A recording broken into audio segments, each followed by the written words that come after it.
Come back to economics second chapter. Name of the chapter is People as Resource. Overview of this chapter, let us see now. In this chapter, people as a resource is a way of referring to countries' working people in terms of their existing productive skills and abilities. People have the ability to contribute to the creation of gross national product. Here, gross national product is an estimate of total value of all the final products and services turned out in a given period by the means of production owned by a country's resident. People are therefore considered to be the most important resource of a country. This resource is known as human resource. This is the positive side of a large population. The all-round development of a country depends not so much on the size of the population as on the skills, awareness, technical knowledge, health, etc. of the people. Thus, population is an asset for the economy rather than the liability. Here,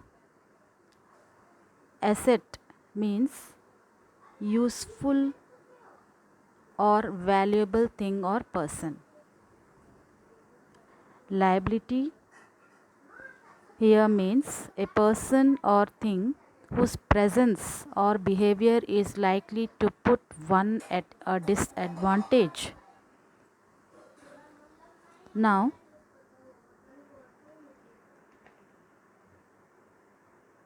like other resources, population is also a resource.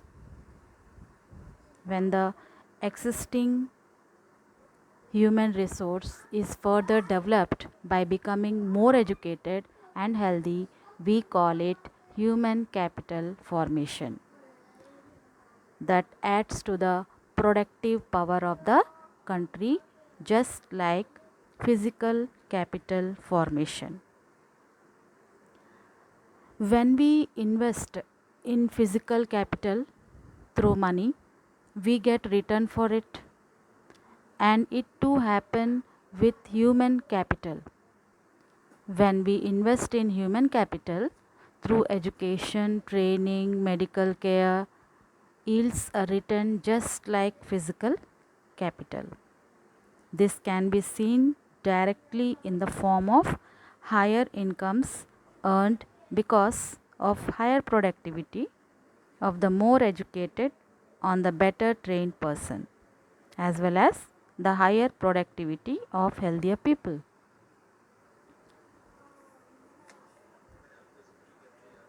Human resources can make use of other resources like land and capital, but land and capital cannot become useful on its own.